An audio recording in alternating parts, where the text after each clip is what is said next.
this total conversion. Okay. So, we have to read the para? Yes, Ranganath. Yes. Okay. So, one of you decide and read, start reading. But if this total conversion is to be done, there must be a consecration of our actions and outer movements as much as of our mind and heart to the divine. There must be accepted and progressively accomplished a surrender of our capacity of working into the hands of a greater power behind us, and our sense of being the doer and worker must disappear. All must be given for a most direct use into the hands of the divine will, which is hidden Divine by will. this divine will, which Hmm. is hidden by these frontal appearances. For by that permitting will alone is our action possible. A hidden power is the true Lord and overruling observer of our acts, and only He knows through all the ignorance and perversions and deformation brought in by the ego their entire sense and ultimate purpose.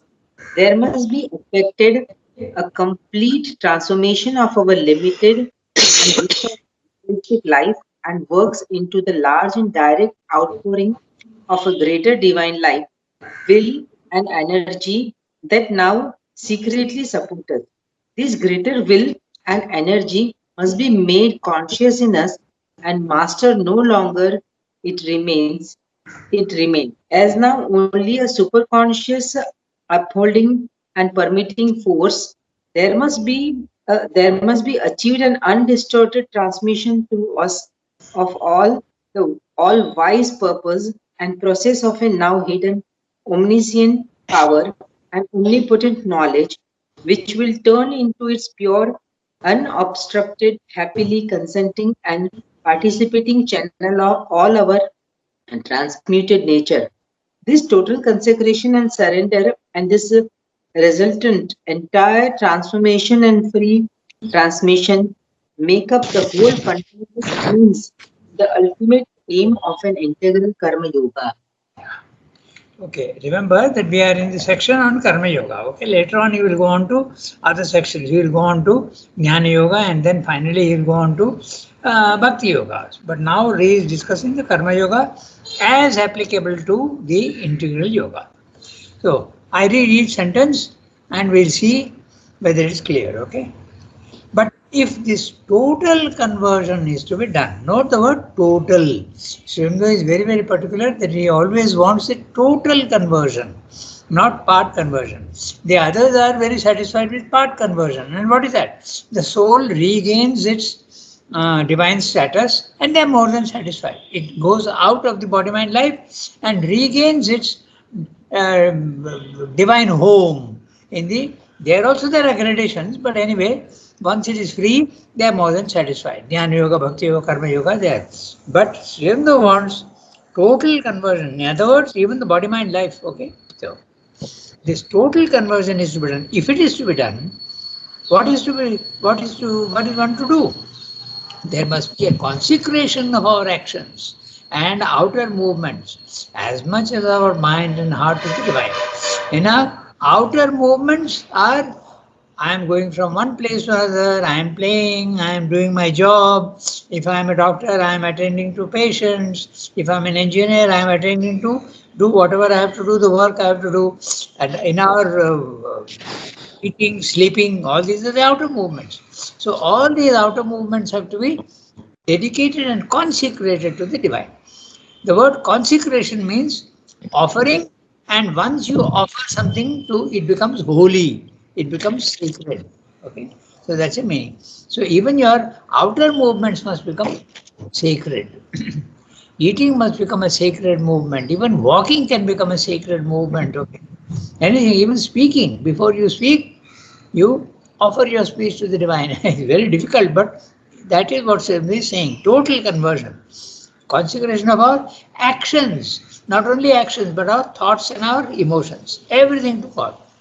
Clear. This is this is there in Gita also, no?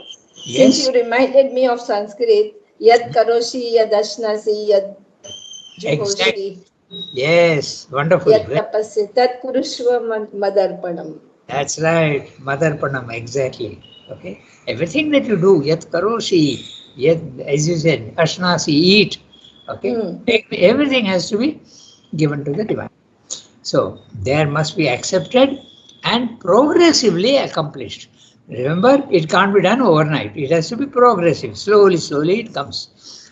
A surrender of our capacities of working, we have to surrender what? Our capacities of working. What we think is my power and my genius and my capacities, it is not your capacities at all. It is the divine working through you. So you have to surrender all these things where?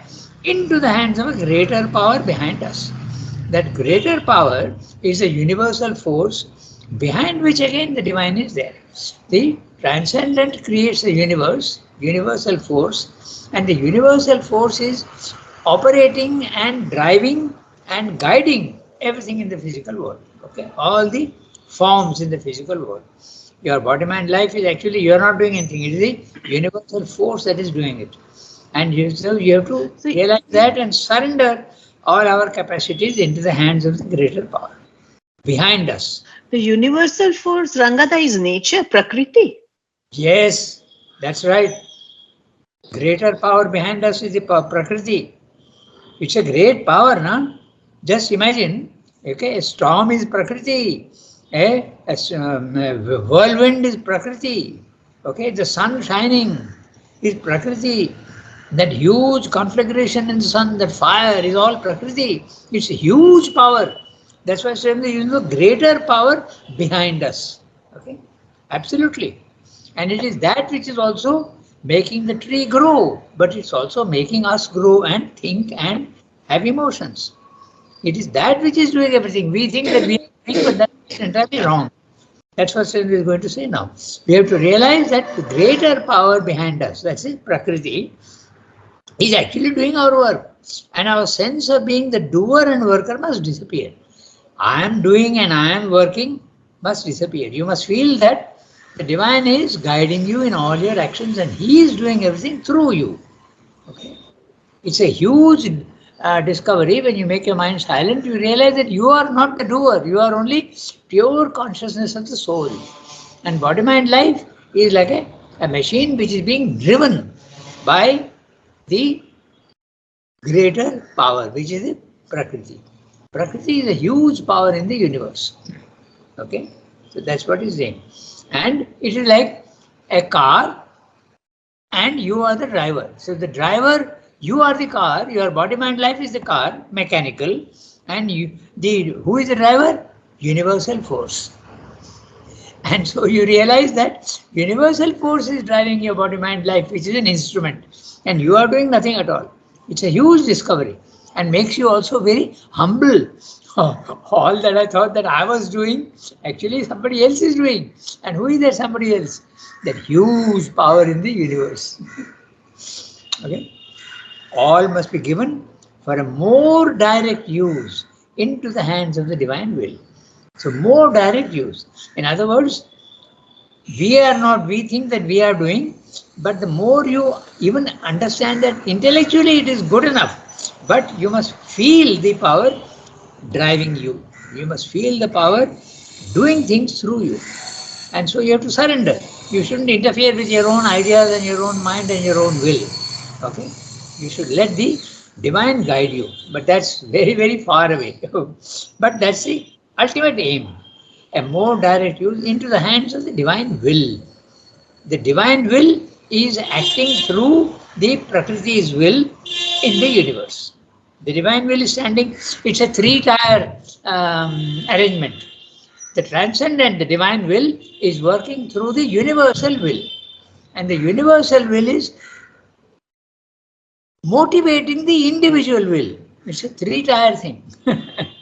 The divine does not work directly in the universe usually. But when grace comes, he also can counteract his own laws, the own laws that he has made. Otherwise, his laws are, I will work through Prakriti, who is my agent. Okay, I will work in the universe, not directly, but through my agent, who is Prakriti. Okay. It's like a company, not always interfering directly, but acting through his assistant director and his supervisors. It's exactly like that. Okay? So, for that permitting will, so that you have to realize. And all must be given for a more direct use into the hands of the divine will, which is hidden by these frontal appearances. What are the frontal appearances? Your body, mind, life. Your body, mind, life are the appearances. They are only appearances, frontal appearances. Behind that is the universal force, and behind the universal force, guiding the universal force also is the divine will. For that, by that permitting will alone is our action possible. If that will was not there guiding you, nothing would have been possible. That's the ultimate generator. That's the source of all the power, the highest level. For that permitting will alone is our action possible. A hidden power is the true Lord. There you are, an overruling observer of our acts. The divine only observes and permits his agent, which is Prakriti, to work in the world. That's the word. For a hidden power. The hidden power is the true Lord. The true Lord is the transcendent, the highest. And he is overruling observer. He rules, but he is observing. He is not directly interfering in the physical world, but he is doing it through his Prakriti, through his power in the physical world. He is the overruling observer of our acts, and only he knows through all the ignorance and perversion and deformation brought in by the ego their entire sense and ultimate purpose. He is the one who knows everything. We don't know our own ignorance. We take our ignorance for our own characteristics, our own character, but he knows what is to be done. So if you surrender to him, he will do everything. But if you don't surrender to him, he can't do anything because you are not allowing him to do anything. He never forces himself on anybody. You have to willingly give yourself up to him, then he will do. So a hidden power is the true Lord and overruling observer of our acts, and only he knows through all the ignorance and perversion and deformation brought in by the ego their entire sense and ultimate purpose. So what is to be done? There must be effected a complete transformation of our limited and distorted egoistic life and works into the large and direct outpouring of a greater divine life, will, energy that now secretly supports us. It is there behind us, secretly supporting and guiding, but we don't realize that. Okay, this is there's an interesting image which came to me. Okay, it's like the actor who is acting on the stage, but he has forgotten his lines. So to avoid a disaster in the drama that is taking place on the stage, you have a device called the prompter. He remains in the wings with the text that the actor has to say, and if the actor forgets, he whispers the next words. So he is the prompter. So the divine power is the prompter behind us. Okay, but we don't understand his prompting. But he is the one who is actually guiding us. He's like the director of a play. He is not to be seen anywhere. Or the director of a cinema. Okay, you see the film, but you don't see the director. So it's like that. Okay, he is there secretly behind us. When you go into an exhibition hall, you see the photographs or the paintings, but you don't see the artist. You only see what he has done. The universe is the execution, and that's what you see, but you don't see the artist. But if you really want to see the artist, you can, but that's a long yoga.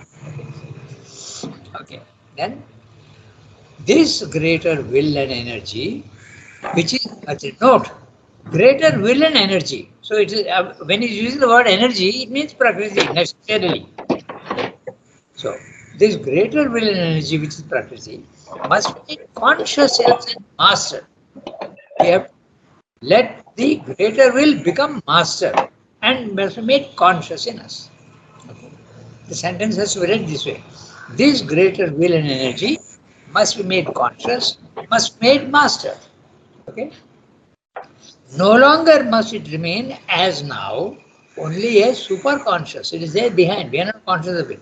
It is there superconscious means above us, above our normal consciousness. Upholding and permitting force. It should not be a permitting force, it should be an executing force. He is silently agreeing to what you do, but it must guide you physically also. It must achieve an undistorted transmission through us of the all-wise purpose and process of a now hidden omniscient power and omnipotent knowledge. So, when we talk about omnipotent power and omnipotent knowledge, it's not the Prakriti anymore, it's the Purusha, the highest level. So, omnipotent, omniscient power and omnipotent knowledge. Now look at the words. Omniscient power. The power has knowledge, and the knowledge has power. Omnipotent knowledge. He's using interesting word, no? So omniscient power. The power is full of knowledge, and omnipotent knowledge. The knowledge has got power. At our level, it's not like that at all. No? If I have a knowledge, I don't know exactly how to put that knowledge into action. Or if I have the capacity to do something, I don't know what to do. So, but there at the highest level, they are one. Power and knowledge are one. Chit, Shakti. Chit is consciousness, knowledge, and Shakti is power. They are one. Which will turn into its pure, unobstructed, happily consenting and participating channel, all our transmuted nature. Our nature is full of density and it does not allow the divine will to work in us. But if we make ourselves transparent, okay, we remove all the obstructions, then the divine will can act through, it enters very easily into us, and the substance being clear and transparent, it goes right down to the bottom and can guide us. But we are not clear and we are not, our substance is full of darkness, full of mud. That mud has to be removed. So, this total consecration and surrender and this resultant entire transformation and free transmission make up the whole fundamental means and the ultimate aim of the integral karma yoga. Note, he is adding the word integral karma yoga. The karma yoga of the others is not necessarily integral. Okay? But we have to make it integral karma yoga. As I said, he is discussing karma yoga, but he is discussing it in the context of the integral yoga. Okay? So, very clear what he is saying. We must realize that we are not doing anything. The divine is doing everything, but not that also not directly. Through the power in the universe, he is doing that. Exactly, if you think of the tree growing, the tree is growing actually. No? But the tree doesn't think that I am growing. It is nature which is making it grow. Exactly in the same way, all our actions also are exactly like the tree.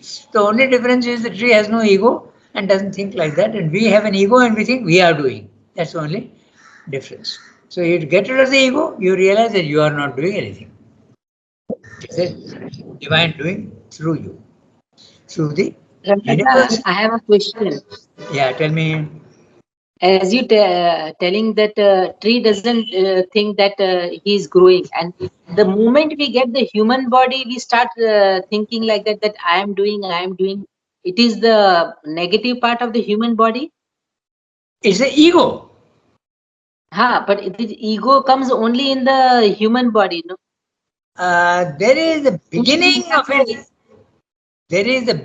of an ego even in the animal. Beginning of an ego. But the real ego comes not from the vital but from the mind. When the mind comes in, the ego becomes fully developed. But even in the animal, there is a vital ego. Yeah. Now that's a very interesting question which you have asked. Is there an ego even in the atom? Okay. No. Maybe that is a smallest parts must be somewhere. It will be there. That's why it is growing, no? Exactly.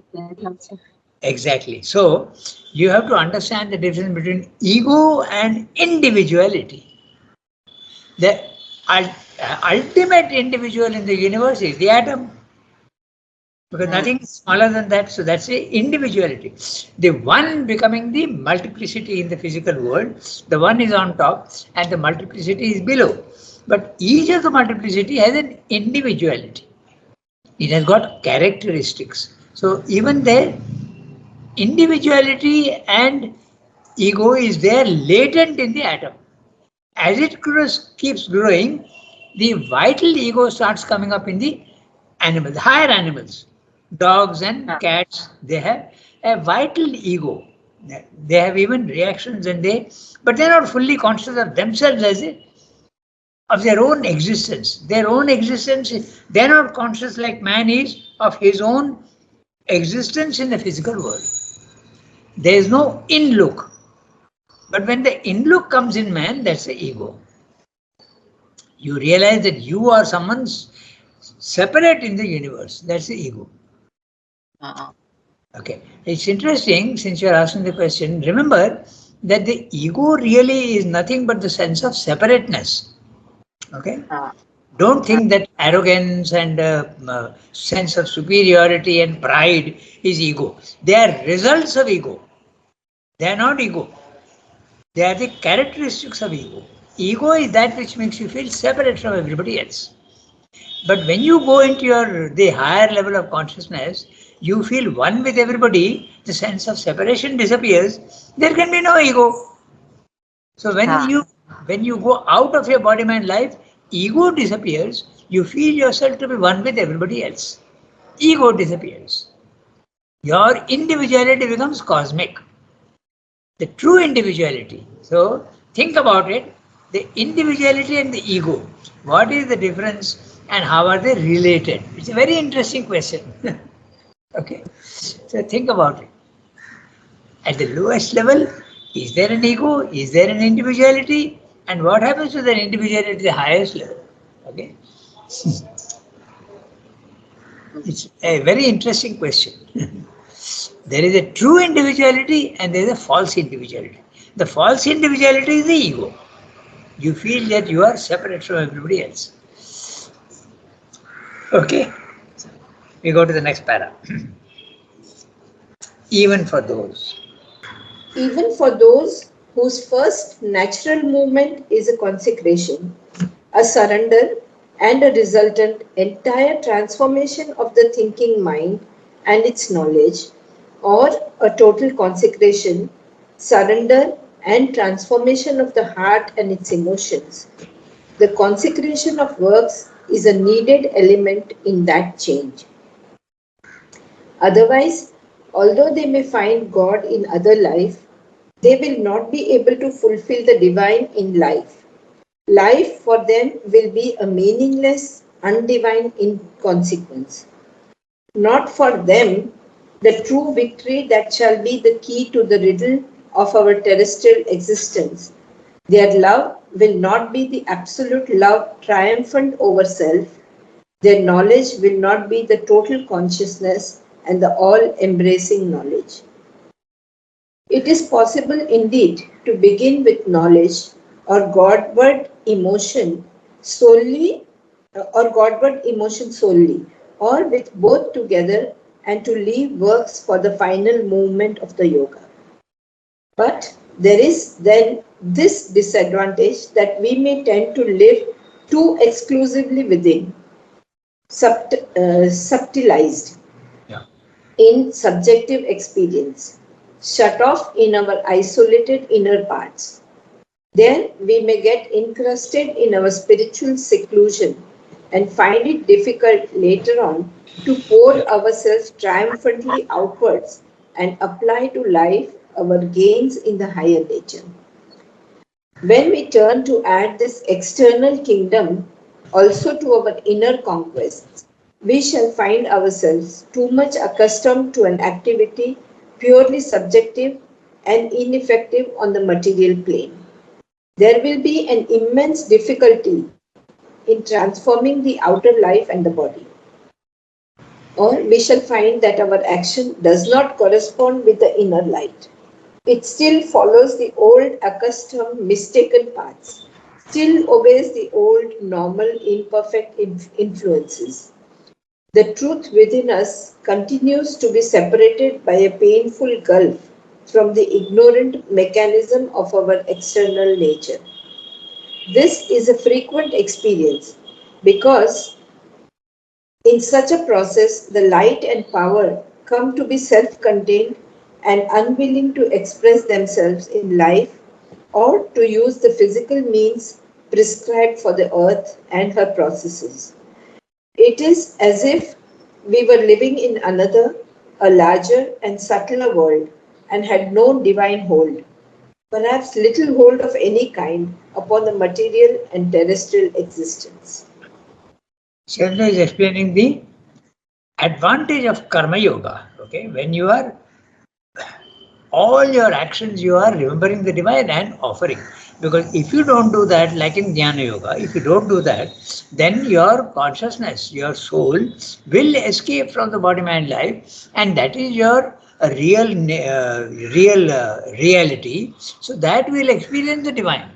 So you will be in a divine consciousness, but not in the physical world. In the physical world, your body, mind, life will continue to do all the wrong things that it was doing. That's what Sadhguru is saying. Okay, and it becomes very difficult to bring down the knowledge and the power and the ananda that you have experienced in the higher planes. When the soul descends again into the body, mind, life, you go back to your old nature. Your memory may be there of the experience that you have had, but you are not able to put it into practice. You know what the truth is, but you are not able to put it into practice. The body, mind, life will continue its old habits. This is what he is saying. So that's why this is the Rangada, not very clear what you explained just now. okay. Okay, I'll tell you.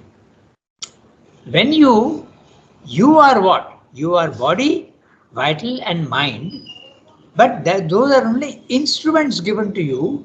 It is your soul that's a reality, right? Yeah. At our level, our soul identifies itself with the body, mind, life. We think that this is what I am, but Yeah. it's not the reality. You are really soul. So, through yoga, whatever the way, when your soul escapes from the body, mind, life and goes into the higher planes of consciousness, it That is really. not death. That is But not. That is not talking about death. no, not at all. In death, of course, you do go out of your body, Yeah. but that is no. You when you are living, because when Hmm. you go out of your body, it's not yoga, na? Hmm. Yeah, it's a natural phenomena, and you even when you are dead, you go out. You realize that this is the real me. Okay, I refer you to all the near-death experiences that are happening all over the world now. There are at least 2,000 cases on the internet. You can check near-death experience. That means your soul goes out of your body, mind, life to consciousness, and then returns again, and then you realize that you are not the body, mind, life. It can happen not through yoga but through accident. Accidentally, it can happen. Hmm. Okay, but then you do gain. Even the near-death experience is a fantastic thing. You gain the true knowledge of what you are, and the fear of death disappears entirely after near-death experience because you know that it's a wonderful state. When you are in the body, mind, life, the aches of the body, the sufferings of the vital, the thoughts of the mind affect your soul. But when you are outside, these things don't affect your soul at all. So you are totally free, and it's a wonderful feeling. Okay, so you realize that to be outside your body, mind, life is a wonderful experience. That's a near-death experience. Any number of people have had that. Earlier we did not know, but now because of the internet, immediately it is put on the YouTube and you come to know about all these things. So many cases are there. I don't know whether it is right or not to relate this here. Tell me. No, once I had gone for a massage at Swami Malai. Okay. Okay. And there they had a system of putting like you are sleeping below you there is water, boiling water, and you are sleeping on a leaf, on a Okay. leaf. Okay. And then from all the sides they put this. heat, and you feel like I had that feeling that I am the near death experience. So that when we are dying, this is what the body must be feeling. That is like when you are burning the body, you feel that. And I don't know, I had a very deep experience about it, thinking that I am sleeping on a leaf, but that near death experience, that when the body will be burned, you will be feeling maybe this heat from all sides. uh, What is this system? it was like I have never ever had this type of thing afterwards. Later on, I went for so many different massages and things like that. But this particular at Swami Malai, it was like a water tank or something like that, a tub like sort of a thing. Achha. But on that, they put the leaf. I understand. But where does this take place? And what is the system called? I don't know. They just called it a massage. I went for a massage. The system was not there. I just, Okay. without knowing, I had just gone for a massage. And Where did it take place? Huh? Where? In which place? In Sterling, Swami Malai. Sterling, Swami Malai. Acha, acha, acha. Okay. But now they are not having. Again, I went there. Then, but that system has changed. It is not there anymore. Acha, okay. So I was wondering that oh my God, this is what the feeling must be when you are dying and you are. Must be partially it must be like that. Okay. So anyway. Where is Swami Malai? It's before Tanjore. That's far from Pondi. 3 hours from here. Yeah, Tanjore is not very far from Pondi, about 100 miles. Yeah. So Swami Malai is just before Tanjore, like. Some sort of a Can pilgrimage. I ask a question? Yeah. Yeah. You Go know, ahead. how does one leave one body, mind, life and go up? Through yoga. When you But concentrate. how? What's What the blueprint? I don't think I understand exactly what you're asking. It's with yogic practices, you realize your soul, and then you realize that you are not the body, mind, life. There's a separation. Yeah, but how does one realize one's soul? Oh, through so many other yogas. Okay, the Jnana Yoga goes on saying to itself, I am not the body, I am not the vital, I am not the mind. That is one way. Okay, then there are other ways by concentrating in the mind. Okay, so these are the different yogas which actually make you get the Jnana Yoga. Jnana Yoga is the most powerful to realize that you are not the body, mind, life.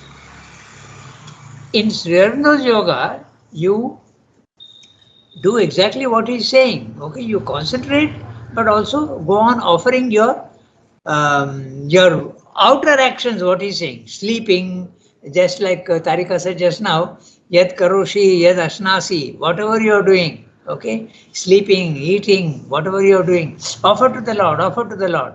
Then the experience comes, but it takes time, but it comes. Mother had told Udar that Yeah. you don't do the yoga. You let me do the yoga. Make me brush my teeth. Make me eat. That's right. That is a surrender. That is surrender. What you are saying is nothing but surrender. And surrender can be very nicely done through remembrance. The first thing is to remember and offer, remember and offer, remember and offer. Normally we don't remember. But every time you go up, that's why remembrance can be made a very interesting method.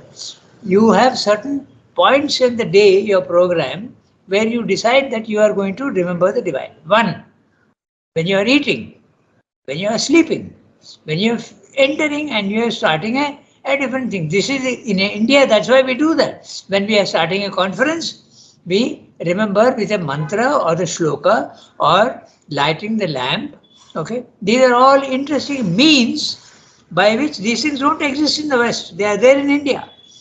Every conference, everything starts with remembrance and offering. Okay, the lighting of the lamp. Okay, the chanting of the shlokas.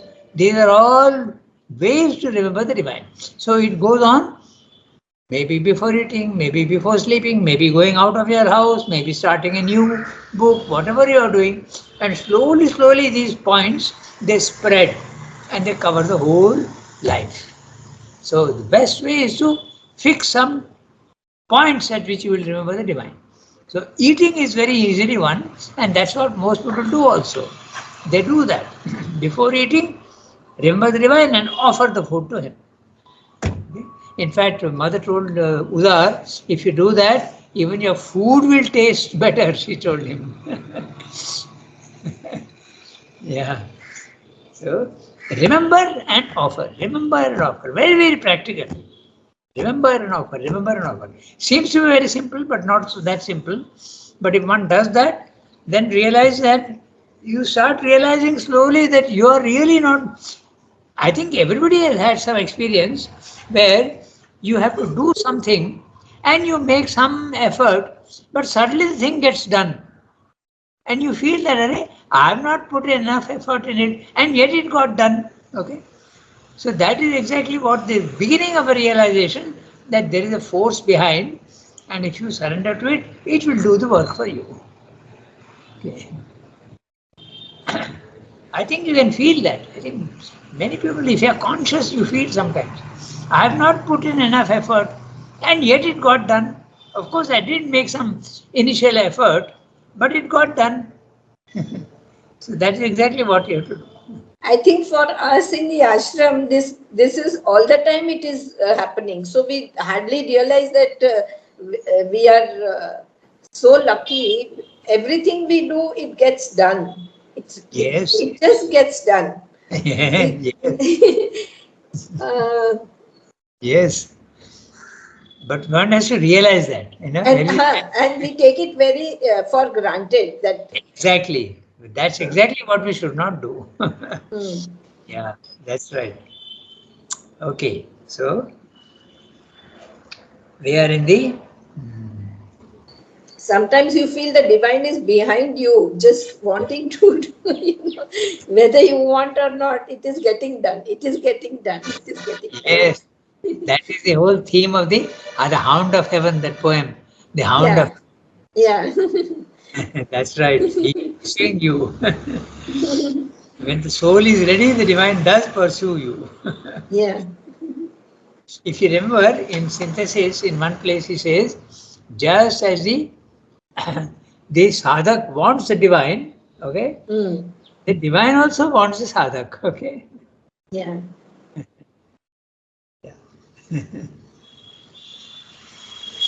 The bhakta and the Bhagavan, he uses these words. He says, just as bhakta wants Bhagavan, Bhagavan also wants bhakta. These are the words he uses in synthesis. We have read it, if you remember. Yeah. That's right. Okay, so we have to. We have not started reading we just read it, no? So yeah. So essentially, what he's saying is, if you want to make your life fully divine, you have to consecrate. Karma yoga is very necessary. Right from the beginning, start doing that. If you do that, then it becomes much easier to get the higher realizations of the soul into the body mind life. It becomes possible. Otherwise, what will happen is, as Srindu says in one place, he writes in one letter to Mother, the heavens were possessed, but not yet the earth. So what happens is, your soul realizes that you are not the body mind life, but you have to descend. The soul comes down to the body mind life, and then you get back your old habits. Okay, it goes on. You know what the truth is, but you're not able to put that into practice. Okay, this is what normally happens. So they're saying it's a frequent experience. Okay, Srimda wrote to, I told you, to Mother, the heavens were possessed, but not yet the earth. What he meant was, in the evening talks, he has said very clearly that in Baroda, when he silenced his mind, his consciousness has gone up and you experience yourself, the Brahman, and you have knowledge. But you can't remain, your consciousness can remain all the time up, it can't. Okay, it will be called down. You will have, somebody will call you for dinner, somebody will make a telephone call, somebody will ring the doorbell, you have to go and, so you come down into your normal body-mind life. When you do that, the old nature comes back again. You may remember your experience, but the old nature comes back. And you are not able to fully execute the knowledge that you have had at the higher level. Knowledge as well as power. You don't have the power to do that. It takes a long time. Srimda said, I had to do that repeatedly, until finally it became possible. Okay. I'll give you one example which you should not misunderstand. Okay. So, when Mrinalini passed away, okay, Srimda had tears in his eyes. Okay. In his higher consciousness, there will be no tears. But the body-mind life is used to the old nature. You understand what I'm saying, no? Yeah. Yeah, that's what happens. In that way, he must be thanking her for sacrificing her life for him, no? Okay, that's another thing. That's altogether a different subject, and it's a very interesting thing. Okay, so he, according to many in the ashram, he brought her soul back through Dilip Das' niece. Okay, her name was Esha, and she came here to the ashram. Okay, and she passed away here only in the ashram nursing home. And she was being guided by Sri Aurobindo also. There's a very interesting small book called Mrinalini, written by Niruddha. Okay. And there are very interesting details of how she was being guided. A very interesting book. Small book, 40 pages, 50 pages, but very interesting. You can believe it or you need not believe it, but that's interesting. Okay. There is a book known as An Extraordinary Girl. That's right. That's the one I'm referring to. An Extraordinary Girl. That's exactly what I'm referring to. Okay. And she used to constantly feel his guidance. Okay. She used to constantly feel his guidance. And she has once spoken to Bokul. Bokul was a girl in the ashram. She used to sing very well. And Bokul told me herself this story, that when Esha was 11 years old and she had come to the ashram in the 30s or something like that, late 30s, Sri Aurobindo, and she was there in the ashram courtyard. There was no samadhi at that time, no? There was only an ashram courtyard where the samadhi is now there. And Sri Aurobindo came to the window and was going on looking at her for a long time, probably trying to giving her, making the identification that yes, she is indeed Mrinalini's soul. Yeah, this happened, and she remembers and told this to Bokul. Bokul herself told me this, that Sri Aurobindo came to the window and was looking for a long time at her. And she used to get a lot of guidance from Sri Aurobindo. Not written guidance also she got, but she also got subtle guidance. Very interesting details are there. How he is to help her in life. Okay, I think we have only 3 minutes left. So we'll take up this one next time. But the basic thing in this para is consecration of works is very necessary if you want to make your life, your ordinary life, not the other life. He is using the word other life. Okay, will be okay. 1, 2, 3, 4, 5, 6. 6th or 7th line from the top of the para. Otherwise, the sentence going otherwise. Just read that. Otherwise, although they may find God in other life, the other life is in the higher levels of consciousness, they will not be able to fulfill the divine in life, in the physical life. That's what it means. So, if you do that karma yoga, constantly remember an offer, eating, sleeping, doing whatever, working, everything you ask for help and you remember the divine and offer your work, it will be much easier later on to be able to execute the higher power and knowledge which you have realized in the higher levels to bring it down to the physical. It will be possible. So even your physical life will become divine. Otherwise, like in Jnana Yoga, it will be in other life. Your consciousness will be free, but you will be imperfect in the physical life. That's what he's saying. We'll take it up next time and we'll discuss the thing in detail next time. Okay? So I'm putting it on.